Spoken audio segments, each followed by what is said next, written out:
Bonjour à toutes et à tous, et puis merci de participer à cet atelier sur les rencontres Cœur de Ville.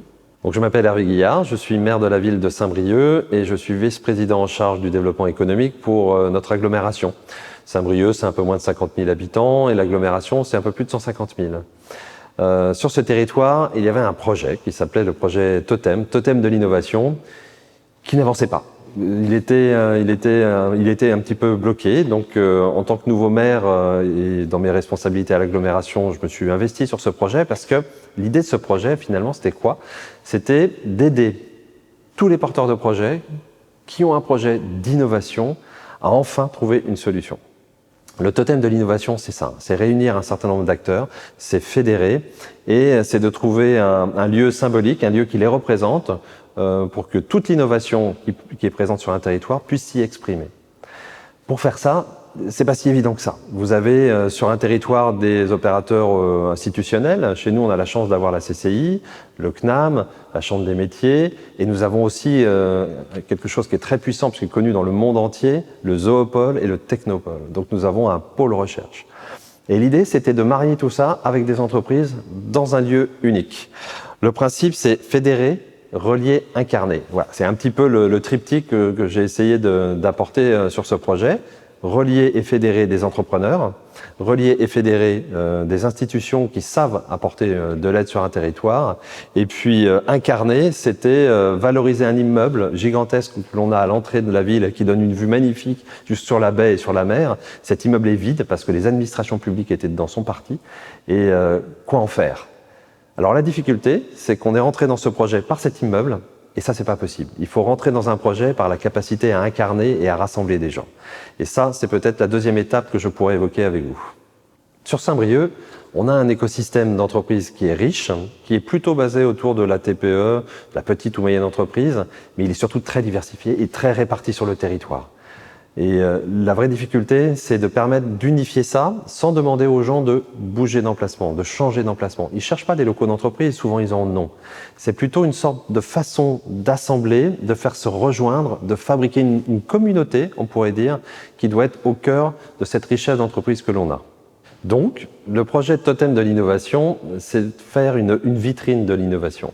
Faire un lieu dans lequel on trouve une sorte de guichet unique pour les porteurs de projets, un lieu dans lequel on va pouvoir marier de l'animation, de la formation, nous avons aussi le CNAM, tout le pôle innovation technologique, puisque nous avons la Technopole et le Zoopole pourraient y participer, l'aide à l'accueil d'entreprises et au développement de projets d'entreprise avec la CCI, mais aussi vous avez le village Baïséa qui participera à cette dimension-là. Tout ça réuni dans un seul et même lieu. Ce projet-là, dans un bâtiment aussi important que le grand bâtiment CAF que vous verrez peut-être en image un peu plus tard, ne pouvait pas démarrer. Rénover ce grand bâtiment, c'est minimum 3 ans. Pourtant, un projet, il faut pouvoir le lancer. Il faut qu'il puisse devenir vite concret pour pouvoir tester, se tromper, améliorer. Donc on a décidé de changer un peu notre fusil d'épaule et de proposer un premier lieu, plus petit, plus à la dimension de notre démarrage initial, c'est la maison de l'agglomération, qui est un lieu sur lequel en ce moment les entreprises et les différents partenaires viennent, travaillent à leurs projets et à la rénovation, l'organisation des locaux. Alors ça, c'est cette première étape. C'est une étape à tiroir, si vous voulez, le projet Totem. On ne va pas tout de suite à la solution finale, on matérialise étape par étape. Mais il manquait quelque chose dans cette affaire. Pour rendre les choses bien concrètes et bien rentrées et bien être utiles au territoire et aux entreprises, parce que l'objet du totem de l'innovation, c'est pas de se faire plaisir, c'est de faire en sorte qu'une entreprise trouve ce qui lui manque. Eh bien, nous avions une intuition. On avait fait une petite étude de départ qui nous semblait remonter que les entreprises manquaient d'éléments pour prototyper leur projet.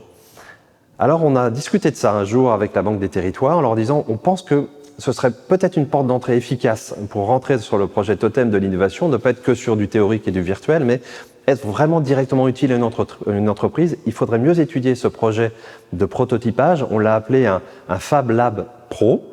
Et l'idée, c'est d'aller voir toutes les entreprises de quoi elles ont besoin et voir si sur notre territoire, il y a déjà une forme de réponse. La Banque des Territoires nous a dit banco, elle est capable de mettre en place une étude flash, de lancer cette étude. Ça s'est fait relativement rapidement, puisque je crois qu'au bout de 3 semaines, voire 1 mois, on avait déjà les premiers résultats. On a affiné. Et alors là, on s'est quand même aperçu que l'intuition était bonne, mais pas sur ce qu'on pensait. On pensait, nous, faire un Fab Lab avec des machines, et on s'aperçoit que sur notre territoire, nous avons toutes les machines qui existent, au pôle universitaire, ID Composite. Déjà, les entreprises savent faire ça.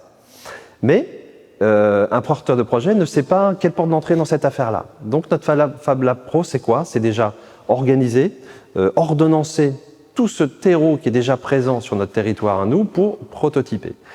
Et les études ont été encore plus poussées puisque la Banque des Territoires a financé une étude complémentaire pour partie avec nous qui nous a permis de mieux définir un modèle économique et de mieux définir la réalité de ce que doit être concrètement ce Fab Lab. Et on s'est aperçu que finalement sur notre territoire, on avait besoin d'un autre outil qui était un outil de design. Cet aspect, un terme qui est peut-être pas très connu, mais le design, c'est pas simplement modéliser physiquement un objet, c'est en trouver son utilité, son usage. C'est traduire son usage entre une idée et la cible. Le design, il peut être de plein d'ordres. On n'est pas que dans la technologie. Eh bien, avoir cette ressource de design et d'aide au design dans ce Fab Lab, ce serait une grande partie de la réponse. Donc, d'une intuition, d'une première matérialisation d'une étude, on est arrivé à avoir notre porte d'entrée dans le fameux totem de l'innovation. On va démarrer par la mise en œuvre de ce premier Fab Lab Pro, puis on va y adjoindre la brique formation avec le TNAM, puis l'accompagnement des porteurs d'entreprise avec la CCI, avec Village by CA, avec nos technopoles, avec Zoopole. Et là, du coup, toutes les briques complémentaires interviennent.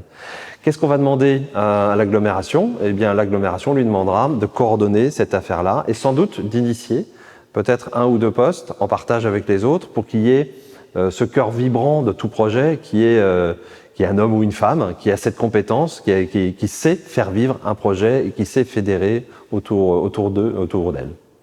Alors le calendrier, il faut bien phaser tout ça, sinon on génère des frustrations.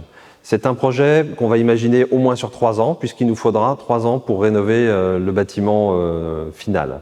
Pendant ces 3 ans, on va créer 2 étapes. La première étape, je viens de vous en parler, c'est la maison de l'agglomération, dans laquelle on va lancer le projet Totem. Ensuite, il y aura une deuxième étape qui sera, au bout d'1 an, le bilan, ce qui fonctionne pas, toujours évaluer pour pouvoir adapter. C'est une démarche de progression. Et puis, on va lui donner une dimension supérieure avec un pôle de formation, avec un lien plus performant avec le Technopole et le Zoopole pour rajouter des briques, surtout au niveau des nouvelles technologies. Et puis, étape 3, c'est quand on a la livraison de l'immeuble final qui correspond à un modèle économique différent, c'est-à-dire que le Totem va prendre le rez-de-chaussée, peut-être un étage dans cet immeuble, et tout le reste, ce seront des entreprises. Donc les entreprises, par le loyer et leur activité économique, vont financer une partie de ce projet, mais surtout par la présence de ces entreprises et des lieux de regroupement, puisque dans le projet Totem, on a du coworking, on a de l'espace d'animation et de concertation. Eh bien, le fait d'avoir Totem, toutes ces ressources, plus sur tous les étages, toutes ces entreprises, on va fabriquer quelque chose qui va s'auto-enrichir. Et enfin, la cerise sur le sundae, dernier étage de cet immeuble, vous avez une vue à tomber par terre sur la baie. On le réserve à de la restauration, salle de réunion, cocktail, de façon à fabriquer aussi cette vie que l'on a sur un territoire et des entreprises qui pourraient se traduire au dernier étage. Donc Totem, c'est vraiment des briques qui doivent se monter dans le temps selon un calendrier qui doit être maîtrisé. Alors, est-ce que tout est facile? Est-ce que tout se passe bien? Forcément, non. Déjà, le projet on va dire en termes marins, était encalminé, c'est-à-dire qu'il était à marée basse, posé sur la vase et il n'arrivait plus trop à bouger. Pourquoi? La clé dans un projet de ce type, c'est de bien prévoir le leadership. Voilà. Quand vous avez beaucoup d'enjeux particuliers que forment les entreprises, que vous avez des opérateurs institutionnels très forts sur un territoire, la problématique de leadership se pose tout de suite. Et si elle n'est pas bien, déterminée dès le départ, votre projet, il va pas fonctionner. Donc, bien poser le leadership, c'est ce que moi j'ai fait en arrivant. J'ai défini ce leadership, pourquoi il était là, quelles étaient ses finalités et comment il garantissait un équilibre et une place pour tous. Ça a permis de rassurer. Voilà. Deuxième élément clé, c'est de se mettre vraiment d'accord sur les finalités. Personne n'était vraiment d'accord sur ces finalités. Tout le monde était d'accord sur le fait qu'il y avait des finalités, mais quand on regardait, certains pensaient à droite, d'autres pensaient à gauche, d'autres pensaient ceci, ça ne marchait pas. Donc j'ai mis une autre méthode de travail qui a été de travailler sur les finalités catégorie par catégorie, entreprise d'un côté, institutionnel de l'autre, politique ici, pour essayer de déterminer non pas l'outil, mais par exemple l'outil, le bâtiment c'est un outil, mais à quoi il doit servir. Et à partir du moment où on a su faire émerger les finalités de chacune de ces catégories, on a trouvé le territoire commun. Voilà. Et on a pu recoller ce territoire commun avec d'autres mots pour les uns et pour les autres, mais ça fabrique bien un territoire commun. Vous avez un territoire de finalité qui est défini, vous avez un leadership pour pouvoir piloter ce projet. Il vous reste une dernière dimension à voir, et là encore, elle posait problème aujourd'hui, c'est la fameuse gouvernance. Quand vous mettez de l'argent, le réflexe c'est de dire « je mets de l'argent, c'est moi qui commande ». Là, on va innover en termes de politique, nous mettons de l'argent, mais ce n'est pas nous qui allons commander. Nous sommes d'accord pour que cet argent soit bien au service de cette finalité qui doit être au mieux gouvernée avec les entreprises et les institutionnels qui seront autour de la table. Donc on va modifier le schéma de la gouvernance, toujours pareil, pour rassurer et surtout parce que c'est le seul moyen de s'assurer que la finalité va être atteinte. Donc ne pas perdre de vue le problème de leadership, c'est là où ça plante. Mieux définir le territoire des finalités et organiser une gouvernance qui ne soit pas centralisée sur celui qui finance commande, mais bien sûr la bonne atteinte des objectifs. Un petit obstacle à prendre en compte, c'est que votre projet il doit être concret. Quand vous parlez, vous faites 2 heures de réunion avec une entreprise ou un chef d'entreprise, il a pris de son temps pour venir autour de la table. Si au bout du bout, ça reporte à une réunion encore, puis encore une réunion et qu'il n'y a rien de concret, ça ne marche pas. Donc en termes de méthode, il faut faire attention à avoir des points de décision qui aboutissent à la concrétisation de quelque chose. Il faut que chacun des opérateurs autour de la table comprenne ce que ça va donner. D'où l'idée de cette étude est d'amener du Fab Lab Pro, parce que ça répond concrètement à un besoin d'entreprise immédiat. Nous, en politique publique, on fait des projets qui peuvent être au départ hors sol pendant 2-3 ans parce qu'on sait qu'au bout, ce sera concret. On a cette maîtrise du temps long.